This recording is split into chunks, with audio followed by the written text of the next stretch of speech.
News টুডেতে আপনাদেরকে স্বাগত। আমি দেখে নিচ্ছি এই মুহূর্তের বিশেষ খবর। চোরেদের দল, ডাকাতের দল চারদিকে ঘুরে বেড়াচ্ছে। ইভিএম কে আমাদের নজরে রাখতে হবে। তৃণমূল প্রসঙ্গে বিস্ফোরক মন্তব্য করলেন অগ্নিমিত্রা পাল। লাস্ট দুদিন ধরে আমরা শুনতে পাচ্ছি আইপ্যাক এবং তৃণমূল আইপ্যাকের সাহায্যে বিভিন্নভাবে স্ট্রং রুমে ঢুকে স্ট্রং রুমে যে ইভিএম গুলো রাখা রয়েছে, ইভিএম বক্সগুলো, সেগুলোকে ট্যাম্পার করা, সিসিটিভি ক্যামেরা সরানো। আমরা গতকাল আমাদের সাংসদ সৌমিত্র খানের ভিডিও দেখেছি সবাই এবং শিউরে উঠেছি। ভাবতে পারিনি যে এরকমও তৃণমূল এত স্টুপ ডাউন করতে পারে, এতটা নিচে নামতে পারে। কিন্তু তৃণমূল চোরেদের দল, তারা যা কিছু করতে পারে, আমাদের প্রস্তুত থাকতে হবে। তাই আমার সমস্ত ভারতীয় জনতা পার্টির কার্যকর্তার কাছে আমার আহ্বান, খড়গপুরের কেন্দ্রীয় বিদ্যালয় স্ট্রং রুমে ইভিএম রাখা রয়েছে। আপনারা যখনই যে সময় পাবেন আপনারা অবশ্যই সেখানে যান এবং পাহারা দেওয়ার যে কাজ, চোররা চারিদিকে ঘুরে বেড়াচ্ছে, ডাকাতের দলরা তাই চারিদিকে ঘুরে বেড়াচ্ছে, সেখান থেকে আমাদের ইভিএম কে রক্ষা করতে হবে।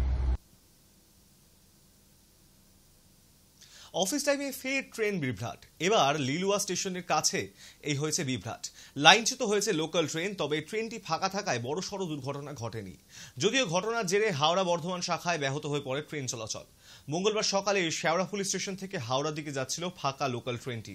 লিলুয়া স্টেশনের কাছে আচমকা ঘটে এই দুর্ঘটনা। ট্রেনটি ডাউন মেন লাইন থেকে রিভার্স লাইনে ওঠার কথা ছিল, কিন্তু কোনো এক কারণে ট্রেনটির একটি কামরা লাইনচ্যুত হয়। ওই লাইনে বন্ধ হয়ে যায় ট্রেন চলাচল। পরপর স্টেশনে দাঁড়িয়ে পড়ে লোকাল। এই অফিস টাইমে প্রবল সমস্যায় পড়েন নিত্যযাত্রীরা। খবর পাওয়া মাত্রই রেলের তরফে শুরু হয় উদ্ধার কাজ। পূর্ব রেলের মুখ্য জনসংযোগ আধিকারিক কৌশিক মিশ্র বলেন, কি কারণে লোকাল ট্রেনটি লাইনচ্যুত হলো তার তদন্ত হবে।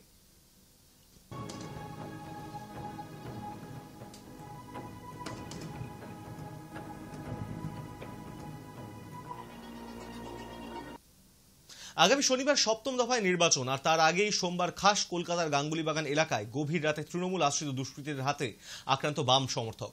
ঘটনায় কেন্দ্র করে প্রবল উত্তেজনা ছড়িয়ে পড়ে এলাকায়। যাদবপুরের বাম প্রার্থী সৃজন ভট্টাচার্য নিজে এক অভিযুক্তকে তুলে দিলেন পুলিশের হাতে।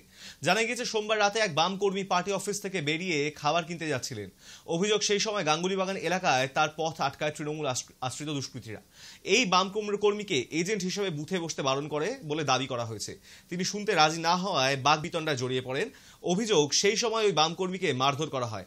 আহত অবস্থায় তাকে তড়িঘড়ি নিয়ে যাওয়া হয় বাঘাযতীন স্টেট জেনারেল হাসপাতালে। ঘটনায় দুই অভিযুক্তকে গ্রেপ্তার করেছে পুলিশ।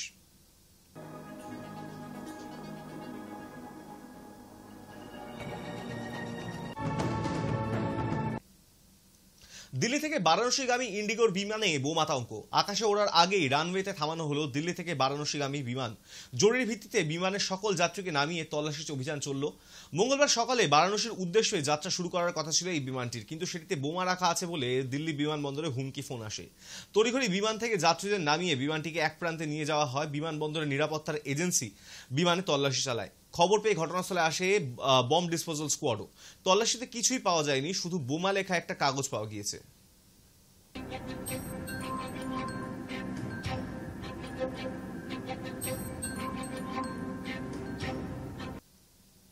চিকিৎসার গাফিলতিতে শিশুকন্যার মৃত্যুর অভিযোগ। 1 মাসের শিশুকন্যার মৃত্যুর অভিযোগ দক্ষিণ 24 পরগনার সাগর ব্লক হাসপাতালে।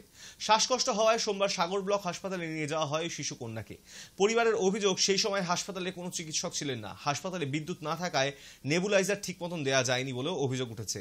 গাফিলতির অভিযোগ মানতে নারাজ হাসপাতাল কর্তৃপক্ষ। ঘটনার তদন্তের নির্দেশ দিয়েছে জেলার মুখ্য স্বাস্থ্য আধিকারিক।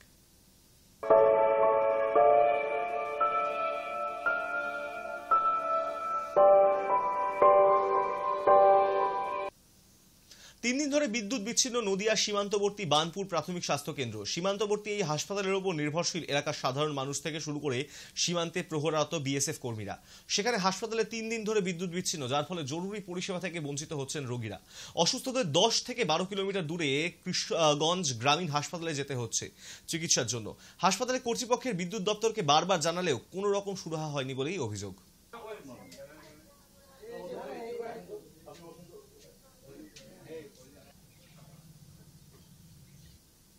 বিদ্যুতের দাবিতে হিঙ্গলগঞ্জে রাস্তা অবরোধ করে বিক্ষোভ স্থানীয়দের। ঘূর্ণিঝড় রেমালের পর এর প্রভাবেই গত রবিবার দুপুরের পর থেকেই গোটা হিঙ্গলগঞ্জ জুড়ে বিদ্যুৎ সংযোগ বিচ্ছিন্ন হয়ে যায়।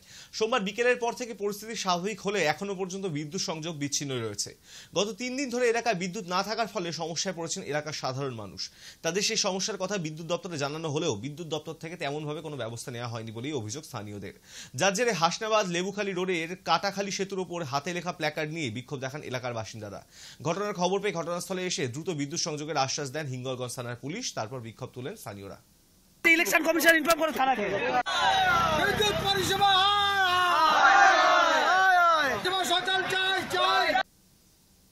অজ্ঞাত পরিচয়ের এক ব্যক্তির রক্তাক্ত মৃতদেহ ঘিরে উদ্ধার এবং সেই ঘিরেই হয়েছে চাঞ্চল্য। গোঘাট 1 নম্বর ব্লকের বালিয়াড়ি অঞ্চলের দিকরা গাজল অঞ্চলের এলাকার ঘটনা। মঙ্গলবার সকালে স্থানীয় মৃতদেহ দেখতে পেয়ে গোঘাট থানায় খবর দেন এক ব্যক্তি। ওই ব্যক্তি এলাকার কেউ নন বলেই জানান স্থানীয়রা। পুলিশ মৃতদেহটি উদ্ধার করে ময়নাতদন্তের জন্য আরামবাগ মেডিকেল কলেজেও পাঠিয়েছে।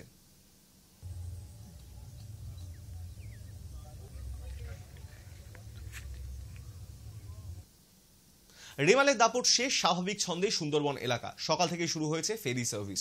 আজ সকাল থেকেই ডায়মন্ড হারবার, কাকদ্বীপ 8 নম্বর সহ সমস্ত ফেরি সার্ভিস চালু হয়েছে।